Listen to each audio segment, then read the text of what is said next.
Hi, Jim Van Zant, one of the pastors here, Carlisle United Methodist Church, with Sermon in 3 Minutes. Thanks for tuning in.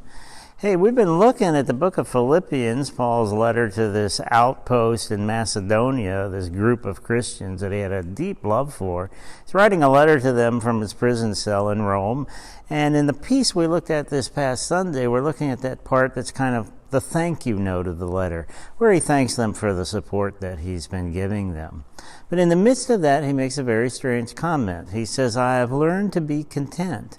And he contrasts it to things that have happened in his life. I've learned to be content with little. I've learned to be content with a lot. I've learned to be content when I'm hungry, and I've learned to be content in times of plenty. You know, we've been looking at this series in Philippians, asking the overall series question, do you want more joy in your life? Of course, the answer is yes. We'd all answer yes to that. So we've been looking at each of the passages of this series with how can we add more joy to our life? Well, the secret here isn't a secret, really. We can see it very plainly. Paul writes, learn to be content. There's something about that in our lives, learning to be content. If you want more joy in your life, learn to be content.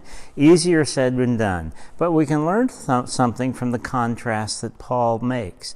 Notice that I said there are seasons of want, seasons of plenty, seasons of hunger, seasons when he has enough to eat, seasons of wealth. He sees those as extreme ends of the spectrum when most of life is to be lived in the middle, and he's able to be content with that. Unfortunately for you and I, in the culture that we live in, just watch TV every day, we're only content at the extreme ends of wealth and plenty in our lives, aren't we? That's where we define contentment, not below that. So we need to learn and figure out how to be content. It may mean we need to change our attitude toward what makes us content. You know, Paul has discovered that he's content with knowing that Jesus is enough for him. That's enough for him. All he needs to know is that Jesus is his, because he knows in Jesus he has a better inheritance, he has a better family, he has a better fellowship, he has a better future. And in fact, that's what we all have, those of us who believe in Jesus. Paul has learned to understand and believe that that's enough. That's all he needs to know. All he needs to know is that he has been used by God. That's enough. Interesting way to look at our lives. Interesting way to define contentment.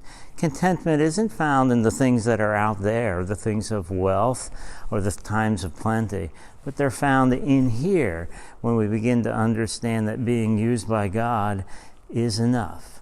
May you be used by God in your life, and may you begin to understand that that is enough. Thanks for tuning in. Sermon in 3 Minutes.